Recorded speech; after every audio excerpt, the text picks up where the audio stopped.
नमस्कार दोस्तों, मैं शुभम आप सभी का अपने YouTube चैनल गावो विश्व से मातरम में स्वागत करता हूं। दोस्तों, गंगा गौ माता को आप हमारे वीडियोस के माध्यम से जानते ही हैं। तो सभी फैक्टर्स को यदि ध्यान में रखें, जैसे दुग्ध उत्पादन, गंगा तीरी की प्योरिटी, कद काठी, सुंदरता, शांत स्वभाव, तो ये हमारी सर्वोत्तम गाय है। तो 2017 से ही ये चौबे जी के पास है, किंतु आज तक इनसे एक भी शुद्ध गंगा तीरी नस्ल के बच्चे नहीं लिए जा सके हैं। इनकी उम्र भी करीब 12 वर्ष की हो चली है। तो पहला बच्चा तो चौबे जी ने देखा नहीं, उसके बाद लंबा गैप हो गया था। फिर 2017 में जब ये दूसरी बार चौबे जी के पास ब्याई थी, तब उसने एक दिन का 16 किलो दूध निकाल कर दिया था। तो दूसरी ब्यात में भी इसके नीचे एक क्रॉस बछड़ा था। तीसरी बार जब चौबे जी ने थार पारकर का सीमेंट डालने के लिए कहा था, वे स्वयं अपने घर पर थे नहीं, तो उनकी जो अपनी क्रायो सिलेंडर थी उसमें गिर और थार पारकर के सीमेंट। तो एआई वर्कर को बोला था थार पारकर, किंतु उसने गिर का सीमेंट डाल दिया। और जब जो है बछड़ी हुई तब पता चला कि इसमें जो है गिर का सीमेंट डाल दिया गया था। तो बछड़ी है तो काफ़ी खूबसूरत, पहले ब्यात में उसने 14 लीटर दूध उत्पादन भी दिया है, किंतु देखने में वो बिल्कुल गिर मिक्स हो चुकी है। तो थार का सीमेंट डालना भी कोई सही बात नहीं है, किंतु फिर भी गंगा तीरी में यदि थार का सीमेंट डालते हैं तो बच्चे जो है लगभग ठीक निकलते हैं, मतलब देखने में मतलब ठीक लगते हैं।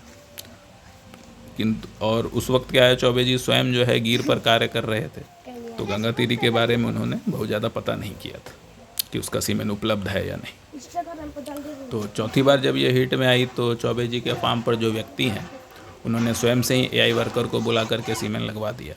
वो सीमेंट एचएफ का था। तो उसकी बछड़ी जो है नवंबर 2021 में हुई। उसके बाद चौबे जी ने सख्त हिदायत दी कि सिर्फ गंगा तीरी का ही सीमेंट लगाया जाए। 2-3 बार गजराज का सेक्स सीमेंट लगवाया भी, किंतु गाभिन नहीं हो पाई। तो करने को और भी काफ़ी चीज़ें की जा सकती थी, जैसे कि यदि गंगा हीट में आ रही है तो किसी नंदी को ले आओ, या फिर गंगा को ही उस नंदी के पास ले जाओ, क्योंकि लोकल नंदी तो उपलब्ध हैं कुछ दूरी पर। किंतु जब आप स्वयं अपने जो है फार्म पर नहीं हो, तो जो भी कार्य करता है, आपके कामगार हैं, उनमें इतना समर्पण नहीं होता कि वो जो है इतना जो है प्योर नस्ल का संवर्धन हो, उसके लिए इतना जो है वो जहमत उठाएं। तो बाइफ का भी सीमेंट जो है वो हर जगह उपलब्ध नहीं था। 100 डोजेज चौबे जी ने मंगवाए भी थे पुणे से, तो वो पुणे से सीधा जो है पटना आया। फिर पटना से उसको सिलेंडर में भर करके लाना था, किसी एआई वर्कर के पास रखवाना था, और उस एआई वर्कर को बोलना था कि जो है आप जब हमारी गाय हीट में आए तब आपको पता चले, और आप उस एआई वर्कर को बोलें कि जा कर के वही सीमेंट मेरी गाय में दे कर के आइए। एआई वर्कर भी कई बार बोलने पर गलती कर देते हैं, उतना ध्यान नहीं देते। तो कुल मिलाकर के मतलब गंगा का जो है शुद्ध गंगा तीरी नस्ल के सीमेंट से या नंदी से गर्भधारण नहीं हो पाया। तो यह सब देखते हुए कि बहुत इतनी हमारी जो है टॉप क्लास जो गाय है उसका संवर्धन नहीं हो पा रहा है, और मेरे पास एक अच्छा नंदी गौतम उपलब्ध है, तो मैंने गंगा को अपने पास बुला लिया। तो परिस्थितियां मेरे लिए भी विषम थी, खर्च बहुत ज़्यादा हो रहा था, और चूँकि इनकम नहीं हो पा रही थी तो किसी व्यक्ति को भी हमें रख नहीं पा रहा था। तो मुकेश जी ही मतलब स्वयं से ही मेरी गायों को संभाल रहे थे, स्वयं ही श्रम कर रहे थे। तो किंतु जब हरिणी गाभिन हो गई तब हमें कुछ हिम्मत हुई, और 18 दिसंबर 2022 को गंगा हमारे यहाँ आ गई। तो जब गंगा चली थी वहाँ से तो उसकी हेल्थ ठीक थी, किंतु जब हमारे यहाँ पहुँची तो करीब 7 दिन बाद वो पहुँची तो बहुत ज़्यादा कमज़ोर लग रही थी। तो गंगा को हमने हमारे जो है एक पहचान के व्यापारी जो बक्सर में हैं उन्हीं के पास रखवाया था, और वही जब अपनी गायों को लेकर के आते हैं हमारे इलाके में तब उनके साथ ही वो आई थी, किंतु भोजन का ध्यान उन्होंने नहीं रखा। तो गंगा के चलने से पहले चौबे जी ने एक अशोका जैनोसिया अशोका क्यू एक दवा है, जो कि हफ्ते में 5 ml एक बार दे दिया जाता है। हीट में लाने में वो जो दवा है वो मदद करती है। तो जैसे ही मतलब गंगा हमारे यहाँ पहुँची तो रात में ही उसकी योनि से स्राव जाने लगा था, तो हमें लगा कि वो हीट में होगी। तो अगले दिन उसको सुबह में गौतम के पास ले जाया गया। तो ऐसा लगा कि गौतम जो है हम्पिंग करना चाह रहा है, किंतु गंगा की कुछ खास इच्छा नहीं थी। तो उस दिन तो गर्भधान नहीं हो पाया। फिर अगले दिन यानी 20 दिसंबर को गौतम ने गंगा का गर्भधान कर दिया। किंतु जब गंगा बैठी तो सारा सीमेन जो है वो कुछ ब्लड के साथ जो है बाहर निकल गया। रात में और भी स्राव निकला, जिसमें कि कचरे जैसा था, कुछ ऐसा मांस के टुकड़े जैसा भी लग रहा था उसमें। 2 दिन ऐसा ही जो है स्राव निकलता रहा, फिर बंद हो गया। तो हमें लगा कि यूट्रस में इन्फेक्शन है, चूँकि कमज़ोर हो गई थी और वहाँ से इसी वजह से जो है सीमेन भी निकल गया। तो ऐसे में गर्भ ठहरना मुमकिन नहीं था, ऐसा हमें लगा। तो होम्योपैथी की 2 दवाएं चलाई ताकि जो है यूट्रस उसका जो है क्लियर हो। सीपिया और पल्सेटीला चौबे जी के कहने पे मैंने चलवाया। तो 20 दिन के बाद फिर से जब स्राव हुआ तो फिर से ब्लड आ गया। तब हमने बाबा जी की मदद ली। जो दवा उन्होंने हरिणी को दी थी वही दवा जो है गंगा को भी चलवाया और बोला कि 1 हीट छोड़ने के बाद इसको गौतम से गाभिन करवाना। तो 10 दिन की दवा चल रही थी, इसी बीच गंगा का जो है फिर से 20 दिन पूरा हो गया तो वो फिर से हीट में आई। इस बार किसी प्रकार का कोई कचरा या ब्लड जो है उसके स्राव में नहीं था। तो दवा ख़त्म होने के बाद जो है हम हीट में आने का इंतज़ार कर रहे थे गंगा का, किंतु वो हीट में आई नहीं। इधर बाबा जी भी अपने रिश्तेदार के घर चले गए। फ़ोन पर उनसे पूछा तो उन्होंने कहा कि हीट में तो आ जानी चाहिए, ऐसा तो कभी होता नहीं। तो ऐसे ही 2 महीने बीत गए, कुछ समझ में नहीं आ रहा था।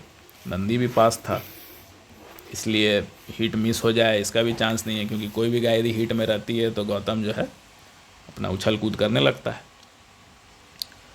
तो सिर्फ, और हमें यकीन तो था नहीं कि वो गाभिन हो गई होगी पहली बार में, सिर्फ चौबे जी को ही यकीन था कि हो सकता है नंदी ने गर्भधान किया। और नंदी का मतलब कि गर्भधान जो है मिस होने के चांसेस काफ़ी कम होते हैं। इसलिए चौबे जी बार बार बोल रहे थे कि आप जो है चेक करवाइए, हो सकता है गाभिन हो सकता है गाभिन हो। पर चूँकि हमें ज़्यादा यकीन नहीं था इसलिए हमने उतना ध्यान नहीं दिया। और गाभिन है कि नहीं, पीडी करवाने का जो बेस्ट समय होता है वो लगभग गाभिन होने के 3 महीने बाद का होता है। तो उस वक्त जो है उमेश जी के एरिया के जो अनुभवी एआई वर्कर थे वो बीमार हो गए। तो लगभग 3.5 महीने के बाद चौबे जी के बार बार कहने पर हमने एक लड़के को बुलवा करके पीडी करवाया। किंतु उस लड़के ने, मतलब वो नौसिखिया ही लड़का था, और उसने हाथ डाल करके बता दिया कि गाभिन नहीं। तो फिर अब हम और परेशान हुए, क्या करें क्या नहीं। तो बाबा जी को हम फिर से उनके रिश्तेदार के यहाँ से लेकर के आए। बाबा जी भी ठीक से नहीं बता पाए कि गाभिन है कि नहीं। उन्होंने कहा कि लग रहा है कि गाभिन है, पर हमने कहा कि 2 बार हीट में आई है, तब उन्होंने कहा कि गाभिन नहीं होगी। एआई वर्कर ने बोल ही दिया था, तो हमें विश्वास हो गया कि गाभिन नहीं है। तो हीट में लाने की फिर से हमने वही जेनोसिया सो का क्यू जो है वो 5 ml दे दिया उसे, और शाम को वो दवा दी थी। और अगले दिन सुबह जब मुकेश जी अपनी गायों के पास गए तो वो देखे कि गंगा का गर्भ जो है बाहर आ चुका है। मतलब गंगा के गर्भ में जो बच्चा था वो बाहर आ गया, प्रीमेच्योर्ड। तो बलिया में चौबे जी ने चेक करवाया था, उस वक्त वो गाभिन नहीं थी। और यहाँ हमारे पास आने के बाद भी गौतम ने सिर्फ पहली बार ही 1 ही बार गर्भधान किया, उसके बाद हमने करने नहीं दिया था। तो लगभग 3 महीने 23 दिन का बच्चा गर्भ से बाहर आ गया था। तो इस पूरे प्रकरण में समझिए कि 3 तार्किक जो लेयर्स थे, लेयर्स ऑफ डिफेंस, जो गलती से हमें रोकते हैं, एक ही साथ मतलब विफल हो गए। पहली जो डिफेंस लेयर थी वो थी कि हमारी तार्किक बुद्धि, जो हम आमतौर पर देखते हैं, मैं या मुकेश जी जो देखते हैं कि गाय गाभिन है या नहीं, उसमें कुछ लक्षणों को देखते हैं। तो गंगा के योनि से जो स्राव आया था 20 दिन के बाद, मतलब गौतम के गर्भधान करने के 20 दिन के बाद जो स्राव आया, वो जो है मतलब कि पारदर्शी था किंतु मोटा था, मतलब कि गाढ़ा था। तो हीट में जो हीट का जो स्राव होता है वो पारदर्शी होता है, साथ ही मतलब कि उसकी जो विस्कोसिटी है काफ़ी कम होती है, वो बहता रहता है। किंतु दूसरी बार जो निकला था वो गाढ़ा था, वो लटक रहा था किंतु बह नहीं रहा था। हालांकि ये सब चीज़ें हमें बाद में समझ में आई। तो वो जो है मतलब कि वो साधारण सा स्राव है, मतलब यदि वो पीला होता हल्का तो हम समझ जाते कि गाभिन हो गई है, कन्फर्म है, किंतु चूंकि वो पारदर्शी था बस इसीलिए हम धोखा खा गए। फिर उसके बाद जो नेक्स्ट जो थर्ड हीट थी, मतलब हीट तो नहीं थी किंतु हमें जो लगा कि वो तीसरी बार हीट में आई है, तो उसमें हमें ऐसा लगा कि चूँकि हमें मतलब कि गर्भधान करना नहीं था, तो गौतम को हमने निकाला था। गंगा मतलब ऐसा लगा कि गंगा इंटरेस्ट ले रही है, खुद ही जो है पीछे आ रही थी, तो हमें लगा कि हीट में है, किंतु वो हीट थी नहीं।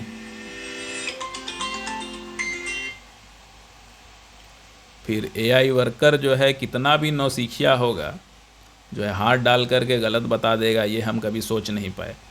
इसमें भी ये एक अब हमें ऐसा मतलब कि पता चला है कि 3 महीने में जब हाथ डाल के चेक किया जाता है तो काफ़ी आसानी से पता चल जाता है, किंतु उसके पहले जो है वो बच्चा काफ़ी छोटा होता है, और 3 महीने के बाद जो है धीरे धीरे बच्चा घूम करके जो है गर्भ में नीचे चला जाता है। तो उससे क्या है कि फिर मतलब कि हाथ में वो पकड़ में नहीं आता, लेकिन जो अनुभवी एआई वर्कर है उसको पता चल जाता है कि बच्चा नीचे है, मतलब गर्भ जो है वो लटका हुआ सा महसूस होता है। और सबसे बड़ा धोखा तो ये हो गया कि बाबा जी भी विश्वास के साथ बता नहीं पाए कि गाभिन है। बाबा जी ने गंगा को सिर्फ शुरुआत में बिल्कुल देखा था, उसके बाद से वो ठंड के कारण और फिर बाद में अपने रिश्तेदार के यहाँ चले जाने के कारण गंगा का उन्होंने सामने से चिकित्सा उन्होंने नहीं की थी। तो यदि शुरू से ही उनकी देखरेख में गंगा होती तो वो परिवर्तन को अवश्य भांप जाते, जैसा कि हरिणी के केस में हुआ था। तो मनुष्य चाहे जितनी भी कोशिश कर ले, यदि ईश्वर की मर्जी ना हो तो कुछ हो नहीं सकता। तो इतनी कोशिशों के बाद भी अब तक गंगा से एक भी शुद्ध गंगा तीरी बच्चा नहीं लिया जा सका। तो यहाँ पर आप नंदी के महत्व को भी समझें। गंगा की जो कंडीशन थी, यूट्रस इन्फेक्शन थी, उसमें सीमेन से गर्भ ठहरना नामुमकिन था, किंतु नंदी के गर्भधान करने पर उतनी वैसी कंडीशन में भी गंगा जो है गाभिन ठहर चुकी थी। मुकेश जी की भी एक गाय जो है 3 महीने बाद पता चला कि गाभिन नहीं है, जबकि हर लक्षण बता रहे थे कि गाभिन है। तो इंसानों का अनुमान जो है वो कभी भी गलत हो सकता है, क्योंकि प्रकृति में बहुत डाइवर्सिटी है, हर गाय का अलग अलग प्रजनन चक्र होता है। तो सिर्फ एक नंदी ही समझ सकता है कि कब गर्भाधान करना है, कब सीमेन देना है। तो कोई गाय जो है वो 8 घंटे बाद सीमेन देने पर जो है ठहरती है, कोई 2 दिन के बाद ठहरती है, कोई 4 दिन के बाद वाली भी है।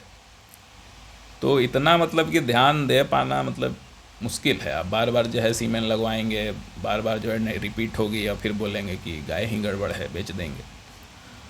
उसके बाद जो है कई बार सीमेंट डालने पर यदि जो है गाभिन नहीं होती है तो फिर जो है धुलाई कराने के लिए बोलता है, या ये वर्कर जो है उसमें भी काफ़ी खर्च आता है। तो नंदी का कोई विकल्प नहीं। तो गर्भ गिर जाने के बाद गंगा का यूट्रस क्लियर रहे, वैसे तो क्लियर ही था, उसके लिए बाबा जी की ही दवा हमने चलवाई। तो गर्भ गिरने के 14 दिन के बाद गंगा फिर से हीट में आई। स्राव क्लियर था, किंतु एक बार बाबा जी ने हीट छोड़ने के लिए कहा था। इसके 20 दिन बाद पुनः हीट में आई। इस बार स्राव क्लियर था, किंतु गौतम ने गर्भाधान किया नहीं। तब हमें लगा कि शायद गर्मी बहुत अधिक है तो ठीक से हीट में नहीं आ रही होगी। तो फिर फॉगर सिस्टम लगवाया, और दोनों मतलब गंगा को और गौतम दोनों को 250 ml सरसों का तेल दिया। सरसों का तेल 3-3 दिन के अंतराल पर, ताकि गंगा जो है अच्छे से हीट में आए और गौतम का भी वीर्य जो है पुष्ट।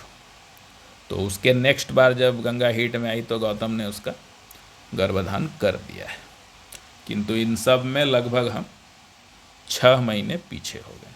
4 महीने का गर्भ गिर गया और 2 महीने उसके बाद से लग गए।